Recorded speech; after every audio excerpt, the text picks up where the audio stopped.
Hello friends, Redmi note 10ന്റെ അൺബോക്സിംഗിന് ക്ഷീണം തീരുന്നതിന് മുമ്പ് മറ്റൊന്നു കൂടിയുണ്ട്, Redmi note 10 pro max. Redmi വളരെ ട്രിക്കി ആയിട്ടാണ് ഇതിന്റെ സെയിൽ സെറ്റ് ചെയ്തത്.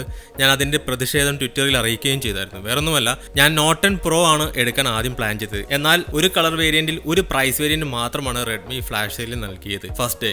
അതെനിക്ക് മിസ് ഔട്ട് ആവുകയും പിറ്റേന്ന് നോട്ട് 10 പ്രോ മാക്സ് പർച്ചേസ് ചെയ്യുകയും ചെയ്തു. അതുതന്നെയായിരുന്നു റെഡ്മിയുടെ സെയിൽ സ്ട്രാറ്റജി എന്ന് തോന്നുന്നു. അതൊക്കെ അവിടെ നിൽക്കട്ടെ, നമുക്ക് ഇന്ന് ഈ ഫോൺ അൺബോക്സ് ചെയ്ത് വിശേഷങ്ങളൊക്കെ പറയാം. എൻ്റെ ഒരു ഫസ്റ്റ് ഇംപ്രഷൻ കൂടി ഷെയർ ചെയ്യുന്നതായിരിക്കും. സോ വീഡിയോ അവസാനം വരെ കാണാനും മറക്കരുത്. ഓക്കെ, ഫോൺ കാണുന്നതിന് മുമ്പ് നമുക്ക് ബോക്സ് ഒക്കെ ഒന്ന് ചുമ്മാ ഒന്ന് കാണിക്കാം. ഫോണിന്റെ മെയിൻ ഹൈലൈറ്റ് ഒക്കെ ഇവിടെ ഫ്രണ്ടിൽ തന്നെ കൊടുത്തിട്ടുണ്ട്. 108MP primary sensor. താഴേക്ക് നോക്കിയാൽ 120 ഹെർട്സിന്റെ റിഫ്രഷ് റേറ്റുള്ള സൂപ്പർ AMOLED ഡിസ്പ്ലേ. വമ്പൻ ഫീച്ചേഴ്സ് ഒക്കെയാണ്. രണ്ട് സൈഡ്സിലും നോട്ട് 10 പ്രോ മാക്സ് എന്നൊക്കെ കൊടുത്തിട്ടുണ്ട്. ബാക്കിൽ വീണ്ടും 108MP ക്വാഡ് ക്യാമറ കൊടുത്തിരിക്കുന്നു. 3 തവണ കണ്ടു ഇപ്പോൾ. 120 ഹെർട്സ് സൂപ്പർ AMOLED ഡിസ്പ്ലേ ആണ്. Snapdragon 732G processor, 5020 mAh battery.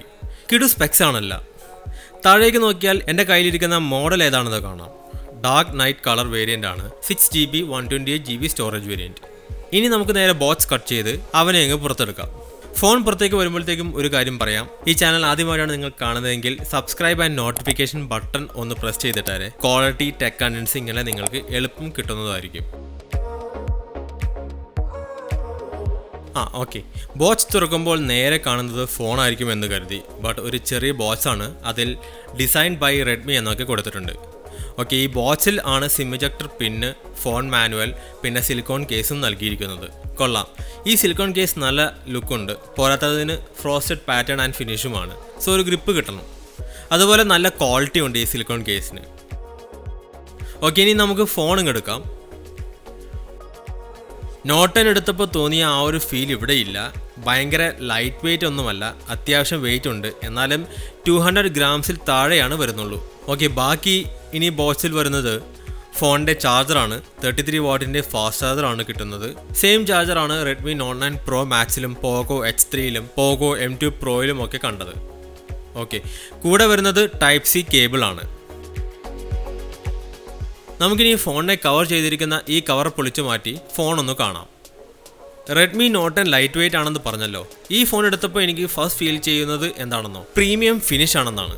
ശരിയാണ്, ഒരു പ്രീമിയം ഫോൺ കയ്യിലെടുത്ത ഒരു ഫീലാണ്. നല്ല ഡിസൈൻ പാറ്റേൺ ആണ്. ഓൾമോസ്റ്റ് സെയിം പാറ്റേൺ ആണ് റെഡ്മി നോട്ട് 10ലും. എന്നാലും ഇവിടെ ഗ്ലാസ് പാക്ക് ആയതുകൊണ്ട് ഒരു വ്യത്യാസമുള്ളതെന്ന് തോന്നുന്നു. ബിൽഡ് അടിപൊളിയാണ്. ഗ്ലാസ് പാക്ക് നൽകിയിട്ടും അവർ വെയിറ്റ് കുറച്ചിട്ടുണ്ട്. ഇതിന്റെ എക്സാക്ട് വെയിറ്റ് എന്ന് പറയുന്നത് 192 ഗ്രാംസ് ആണ് വെയിറ്റ്. 8.1 mm ആണ് ഇതിന്റെ തിക്നെസ്. ഈ 3 ഫാക്ടർ ഉണ്ടല്ലോ, ഗ്ലാസ് പാക്ക്, വെയിറ്റ്, തിക്നെസ്, ഇതാണ് ഇതിന് ഒരു പ്രീമിയം ടച്ച് തരുന്ന മെയിൻ തിങ്സ്. ഇനി അടുത്ത മെയിൻ തിങ് ഇതിന്റെ ക്യാമറ മോഡ്യൂളിന്റെ ഡിസൈനാണ്. വളരെ യുണീക്ക് ആയിട്ടുള്ള ഒരു ഡിസൈനാണ് comparing to other brands and phones. But Redmi note 10 സീരീസിൽ എല്ലാം ഇതേ പാറ്റേൺ ആണ്. ചെറിയ ചേഞ്ചസ് ആണ് വരുന്നുള്ളൂ. അതിൽ പ്രധാനം ഇതിന്റെ ക്യാമറയുടെ ബമ്പാണ്. നോട്ട് 10ലുള്ള ഒരൊറ്റ ബമ്പാണെങ്കിൽ ഇവിടെ 2 ബമ്പ് വരുന്നുണ്ട്. മോഡ്യൂൾ മൊത്തം ഒരു ബമ്പിലാണ്. പിന്നെ ക്യാമറ മാത്രമായിട്ട് വേറൊരു ബമ്പ്. അത് കാണാൻ നല്ല രസമുണ്ട്. പ്രാക്ടിക്കൽ എക്സ്പീരിയൻസ് വരുമ്പോൾ എങ്ങനെയായിരിക്കും എന്ന് നോക്കാം. ഇതിന്റെ കേസ് ഇട്ട് നോക്കുമ്പോൾ എങ്ങനെയാണെന്ന് പറയാം. യെസ്, കേസ് ഇതിന്റെ ബിൽഡിനെ കോംപ്ലിമെന്റ് ചെയ്യുന്ന ഒരു കേസ് തന്നെയാണ്. ഈ എക്സ്ട്രാ ക്യാമറ ബമ്പിനെ കവർ ചെയ്യാനായിട്ട് ഇതിലും ഒരു എക്സ്ട്രാ ഡിസൈൻ കാണാം. അതുകൊണ്ട് ക്യാമറ മോഡ്യൂൾ കംപ്ലീറ്റ് ആയിട്ട് കവർ ആയിക്കോളും. സോ കേസ് ഇട്ട് യൂസ് ചെയ്താൽ പ്രശ്നം കാണില്ല എന്ന് കരുതുന്നു. ഇനി ബാക്കി കാര്യങ്ങളൊക്കെ ഒന്ന് ഓടിച്ചിട്ട് നോക്കാം. താഴെ type C charging port, main speaker, primary microphone. താഴത്തെ ഡിസൈൻ മാത്രം കണ്ടപ്പോൾ ചെറുതായി ഒന്ന് പേടിച്ചെങ്കിൽ മുകളിൽ 3.5 mm ഓഡിയോ ജാക്ക് നൽകുന്നുണ്ട്. കൂടെ IR blaster, secondary noise cancellation, secondary speaker. Yes, ഇവിടെയും സ്റ്റീരിയോ സ്പീക്കറാണ് വരുന്നത്. ഇനി ഫോണിന്റെ ലെഫ്റ്റ് സൈഡിൽ വോളിയം ബട്ടൺസും ഫിംഗർ പ്രിന്റ് സെൻസറോട് കൂടിയ പവർ ബട്ടണും. പക്ഷേ മാക്സ് വേർഷൻ ആണെങ്കിലും അവർക്ക് ഇൻ ഡിസ്പ്ലേ ഫിംഗർ പ്രിന്റ് തരാമായിരുന്നു. അപ്പോട്ടെ, ഇനി ഫോണിന്റെ റൈറ്റ് സൈഡിലേക്ക് നോക്കിയാൽ സിം ട്രേ കാണാം. ഇവിടെയും ട്രിപ്പിൾ കാർഡ് സ്ലോട്ട് ഇടാവുന്ന ഒരു സിം ട്രേ ആണ്. അതും ഒരു പോസിറ്റീവ് സൈൻ ആണ്. ഇനി ഫ്രണ്ടിൽ ഡോട്ട് സെൽഫി സ്പോട്ടിന് മുകളിൽ ആയിട്ട് വൈഡ് ആയിട്ട് ഇയർ പീസ് കാണാം. അപ്പോൾ അതൊക്കെയാണ് ഇതിന്റെ ഡിസൈൻ സെക്ഷൻ. ഓക്കെ, നമുക്കിനി ഫോൺ സ്വിച്ച് ഓൺ ചെയ്ത് സെറ്റപ്പ് സ്റ്റാർട്ട് ചെയ്യാം.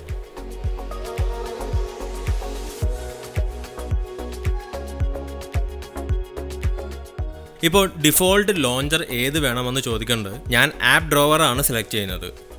ആസ് യൂഷ്വൽ ഗെറ്റ് ആപ്സിൻ്റെ സജഷൻസ് കാണിക്കുന്നുണ്ട്. സ്കിപ്പ് അല്ലാതെ വേറെ ഒന്നും ഇവിടെ ചെയ്യണില്ല. Loading apps okay, setup complete ആയിട്ടുണ്ട്. ഗെറ്റ് ആപ്സിൻ്റെ പ്രശ്നം തുടങ്ങുമ്പോൾ തന്നെ വീണ്ടും കാണാം. ഈ സെയിം സംഭവം പോക്കോ M3യിലും കണ്ടു, ഇന്നലെ റെഡ്മി നോട്ട് 10ൻ്റെ അൺബോക്സിങ്ങിലും കണ്ടായിരുന്നു. എനിവേയ്സ് നമുക്കിനി ഇതിൻ്റെ ഡിസ്പ്ലേസ് അവിടെ ഒന്ന് നോക്കാം. 6.67 ഇഞ്ചസിൻ്റെ ഒരു സൂപ്പർ AMOLED സ്ക്രീനാണിത്. ഫുൾ HD+ റെസൊല്യൂഷൻ സപ്പോർട്ടഡ് ആണ്. HDR10ൻ്റെ സപ്പോർട്ടും വരുന്നുണ്ട്. എന്നാൽ പ്രീമിയം മിഡ് റേഞ്ചർ ആകുമ്പോൾ അതിൻ്റെതായ മറ്റൊരു ഫീച്ചർ കൂടിയുണ്ട്. വേറൊന്നുമല്ല, 120 ഹെർട്സിൻ്റെ refresh rate. Yes, super AMOLED with 120 hertz refresh rate. ഈ ഒരു പ്രൈസ് റേഞ്ചിൽ സ്വപ്നം കണ്ട ഒരു ഫീച്ചറാണത്. അത് നോട്ട് 10 പ്രോയിലും അവൈലബിൾ ആണ്. സോ റെഡ്മിക്ക് ആ ഒരു കാര്യത്തിൽ താങ്ക്സ്. ഇത് പിന്നെ ഗൊറില്ല ഗ്ലാസ് 5ൻ്റെ പ്രൊട്ടക്ഷനിലാണ് വരുന്നത്. പീക്ക് ബ്രൈറ്റ്നസ് 1200 നിറ്റ്സ് ആണ്. പിന്നെ നിങ്ങൾക്ക് കാണാലോ ഡോട്ട് നോച്ച് ഡിസ്പ്ലേ ആണ്. ബെസൽസ് ഒക്കെ തിന്നാണ്. Premium look and finish display സൈഡിലും കിട്ടുന്നുണ്ട്. നമുക്കിനി സെറ്റിംഗ്സിൽ കയറി പ്ലാറ്റ്ഫോം ആൻഡ് സോഫ്റ്റ്വെയർ സൈഡ്സ് ഒക്കെ ഒന്ന് കൺഫേം ചെയ്യാം. MIUI 12ലാണ്. കുറച്ചും കൂടി ക്ലിയർ ആക്കിയാൽ 12.0.1 ആണ്. സെയിം വേർഷനാണ് റെഡ്മി നോട്ട് 10ലും കണ്ടത്. എന്നാൽ നോട്ട് 10ൽ അപ്ഡേറ്റ്സ് ഒന്നും പെൻഡിങ് അല്ലായിരുന്നു. ഇവിടെ ഒരു അപ്ഡേറ്റ് കിടപ്പുണ്ട് 12.0.6ലേക്ക് ഉള്ളത്. ബട്ട് ഇപ്പോൾ തൽക്കാലം ചെയ്യുന്നില്ല. പിന്നെ ആൻഡ്രോയിഡ് 11ലാണ് ഈ UI ബേസ് ചെയ്തിട്ടുള്ളത്. അധികം വെയിറ്റ് ചെയ്യേണ്ടി വരില്ല. MIUI 12.5 ഉടനെ തന്നെ റോൾ ചെയ്ത് തുടങ്ങുമെന്നാണ് അറിയാൻ കഴിഞ്ഞത്. ഓക്കെ, ഇനി സ്റ്റോറേജിലേക്ക് വരാം. 128 GB-യിൽ 17 GB ആണ് ഓക്യുപ്പൈഡ് ആയിട്ട് പോകുന്നത്. നോട്ട് 10ൽ നമ്മൾ 19.9 GB 20 GB ഒക്കെ പോയിട്ടുണ്ടായി. ഓക്കെ, ഇനി ബാക്കി സ്പെക്സിലേക്ക് പോകാം. ഓൾ സ്പെക്സിൽ കയറുമ്പോൾ റാം കാണാം 6 GB ആണ്. ഒക്ടാകോർ 2.3 GHz ക്ലോക്ക് ചെയ്തിട്ടുള്ള ഒരു ചിപ്സെറ്റ് കൂടിയാണ് ഇത്. ഇതിന്റെ പ്രോസസർ സൈഡ് പറഞ്ഞില്ലല്ലോ. സ്നാപ്ഡ്രാഗൺ 732G ആണ് ഇതിന്റെ ചിപ്സെറ്റ്. Adreno 618 ആണ് ഇതിന്റെ GPU. ഈ സെയിം സംഭവം വേറെ എവിടെയെങ്കിലും കണ്ടതായി ഓർമ്മയുണ്ടോ? യെസ്, പോക്കോ H3യിലുള്ളതാണ് ഈ ചിപ്സെറ്റ്. ഓക്കെ, എൻ്റെ കയ്യിലിരിക്കുന്ന ഈ മോഡൽ ഇപ്പോൾ കണ്ടല്ലോ, 6GB 128 GB സ്റ്റോറേജ് വേരിയൻ്റ് ആണ്. ഇതിൻ്റെ പ്രൈസ് 19,999 ആണ്. ഇതിൻ്റെ താഴെ ഒരു മോഡലുണ്ട് 6GB 64GB സ്റ്റോറേജ്, 18,999 ആണ് അതിൻ്റെ പ്രൈസ്. പിന്നെ high end variant 8GB 128 GB storage variant, അതിൻ്റെ പ്രൈസ് 21,999 ആണ്. റെഡ്മി നോട്ട് 10 പ്രോയും നോട്ട് 10 പ്രോ മാക്സുമായിട്ട് ആകെ ഒരു ഡിഫറൻസ് ആണ് വരുന്നുള്ളൂ പ്രൈമറി ക്യാമറയുടെ കാര്യത്തിൽ. ഈ സെയിം പ്രൈസ് വേരിയൻസ് ആണ് അവിടെയും ഉള്ളത്. എന്നാൽ ഒരു 3,000 റുപ്പീസിൻ്റെ ഡിഫറൻസ് ആണ് ഓരോ വേരിയൻസും തമ്മിലുള്ളത്. അതായത് just for higher primary camera നമ്മൾ 3K കൂടുതൽ കൊടുക്കണം. ഓക്കെ, ഇനി ഡിസ്പ്ലേ സെറ്റിംഗ്സിലേക്ക് വന്നാൽ light mode, dark mode selection ഒക്കെ കാണാം. താഴേക്ക് വരുമ്പോൾ റിഫ്രഷ് റേറ്റ് സെലക്ഷൻ കാണാം. AMOLED വിത്ത് 120 ഹെർട്സ് എങ്ങനെ ഉണ്ടാകുമെന്ന് നോക്കാം.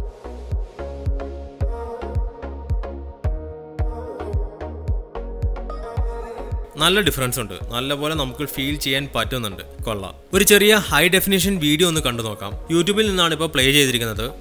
ഓക്കെ, നല്ല വൈബ്രൻസ് ഉണ്ട്. അതുപോലെ ഷാർപ്നെസ്സും കോൺട്രാസ്റ്റ് ലെവൽസും ഒക്കെ ഓക്കെ ആയിട്ടാണ് എനിക്ക് തോന്നുന്നത്. ബ്ലാക്ക് ലെവൽസും അടിപൊളിയാണ്, പെർഫെക്റ്റ് ആണെന്ന് പറയാം. HDR സപ്പോർട്ട് ഉണ്ട്, പ്രശ്നങ്ങളൊന്നുമില്ല. പഞ്ച് ഹോൾ ഡിസ്പ്ലേ ആണെങ്കിലും നമ്മൾ ഫുൾ സ്ക്രീൻ ആക്കുമ്പോൾ അത് കാര്യമായിട്ട് ശ്രദ്ധിക്കില്ല. വളരെ ചെറിയ സൈസിലാണ് ആ പഞ്ച് ഹോൾ വരുന്നുള്ളൂ.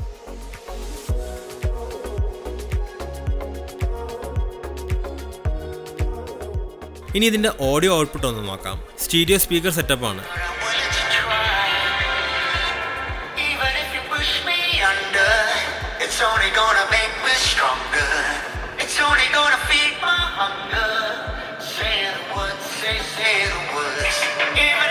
സ്റ്റീരിയോ എഫക്റ്റ് ഒക്കെ ഉണ്ട്. അത്യാവശ്യത്തിന് ലൗഡ്നെസ്സും ഉണ്ട്. നോ ഇഷ്യൂസ് ഇവിടെ.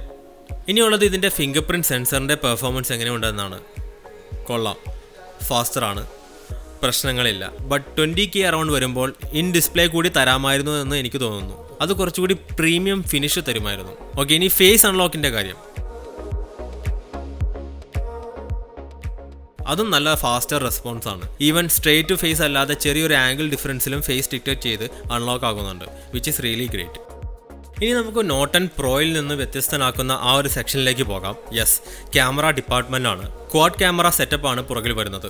108 MB പ്രൈമറി സെൻസറാണ്, 8 MB അൾട്രാ വൈഡ് സെൻസറും, 5 MB സൂപ്പർ ടെലിമാക്രോ ലെൻസും, പിന്നെ 2 MB ഡെപ്ത് സെൻസറും. ക്യാമറ ആപ്പിൽ കുറച്ച് ഡിഫറൻസസ് ഉണ്ട് കമ്പയർ ടു റെഡ്മി നോട്ട് 10.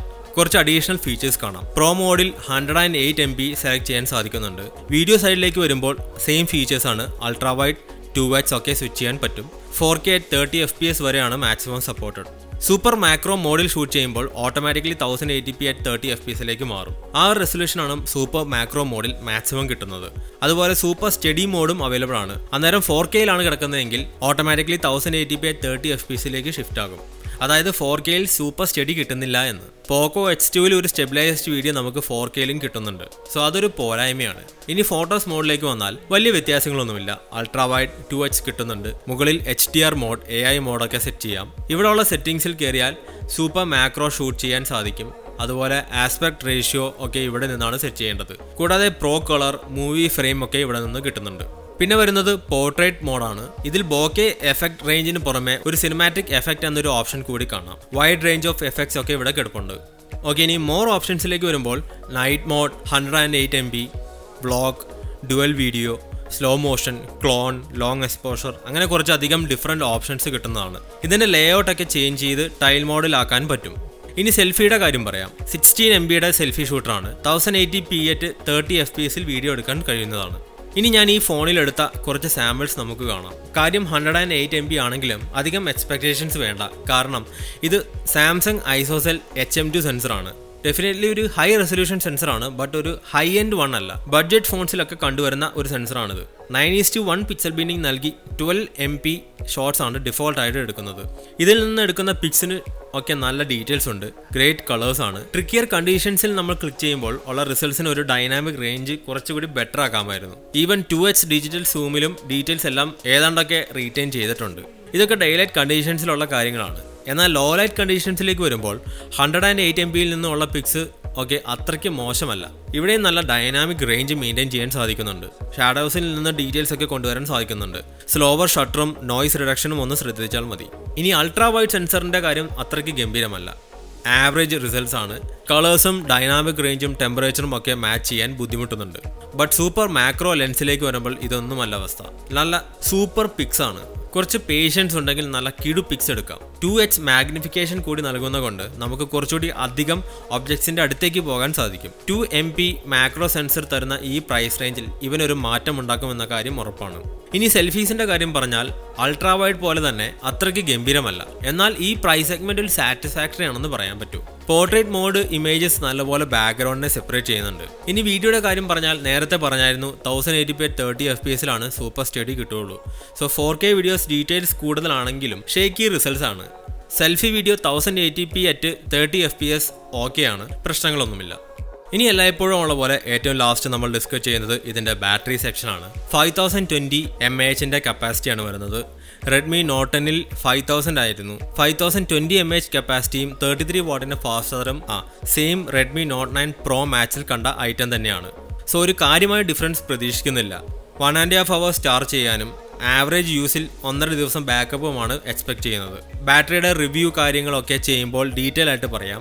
കൂടെ പെർഫോമൻസും ഗെയിമിങ്ങും എല്ലാം ചെയ്യുന്നുണ്ട്. അന്നേരം ഒരു ക്ലിയർ പിക്ചർ തരാൻ സാധിക്കും. ഓക്കെ, അപ്പോൾ അതാണ് റെഡ്മി നോട്ട് 10 Pro Maxൻ്റെ അൺബോക്സിങ്. റെഡ്മി നോട്ട് 10 Pro ആയിട്ട് കമ്പയർ ചെയ്യുമ്പോൾ പ്രൈസിങ് കുറച്ച് കോംപ്ലക്സ് ആണ്. എന്നാൽ റെഡ്മി നോട്ട് 10 Pro എന്ന ഫോൺ ഇപ്പോൾ അവർ ലോഞ്ച് ചെയ്തില്ലായിരുന്നു എങ്കിൽ നല്ല വാല്യൂ ഫോർ മണി പ്രൊഡക്റ്റ് തന്നെയാണ് ഇത്. ബട്ട് കുറച്ചുകൂടി വാല്യൂ ഫോർ മണി എന്ന് വിളിക്കാൻ സാധിക്കുന്നത് റെഡ്മി നോട്ട് 10 Pro ആണെന്നാണ് എൻ്റെ അഭിപ്രായം. പിന്നെ എന്തുകൊണ്ട് ഞാൻ 1 week വെയിറ്റ് ചെയ്യാതെ നെക്സ്റ്റ് ഡേ തന്നെ റെഡ്മി നോട്ട് 10 Pro Max എടുത്തു എന്ന് ചോദിച്ചാൽ 2 റീസൺസ് ഉണ്ട്. ഒന്ന്, ഞാൻ യൂട്യൂബ് കമ്മ്യൂണിറ്റി ടാബിൽ ഒരു പോൾ നടത്തിയായിരുന്നു. അന്നേരം കൂടുതൽ പേരും സജസ്റ്റ് ചെയ്തത് ഈ മോഡലാണ്. അതുപോലെ എനിക്ക് 108 MB ക്യാമറ ഒന്ന് ടെസ്റ്റ് ചെയ്യണമെന്നുണ്ടായി. അതുകൊണ്ടാണ് ഈ ഫോൺ എടുക്കാൻ തീരുമാനിച്ചത്. അപ്പോൾ അതൊക്കെയാണ് ഇന്നത്തെ വിശേഷങ്ങൾ. വീഡിയോ ഇഷ്ടമായെന്ന് കരുതുന്നു. ഇഫ് യെസ്, ഈ വീഡിയോ ലൈക്ക് ചെയ്യുക. എന്നിട്ട് നിങ്ങളുടെ ഫ്രണ്ട്സിലേക്ക് ഈ വീഡിയോ ഷെയർ ചെയ്ത് കൊടുക്കുക. നിങ്ങളുടെ അഭിപ്രായങ്ങൾ കമൻസിൻ്റെ രൂപത്തിൽ ഞങ്ങളെ അറിയിക്കുക. സബ്സ്ക്രൈബ് ചെയ്ത് ഞങ്ങളെ സപ്പോർട്ട് ചെയ്യാനും മറക്കരുത്. മറ്റൊരു വീഡിയോയുമായി കാണുന്നതാണ്. Thanks for watching.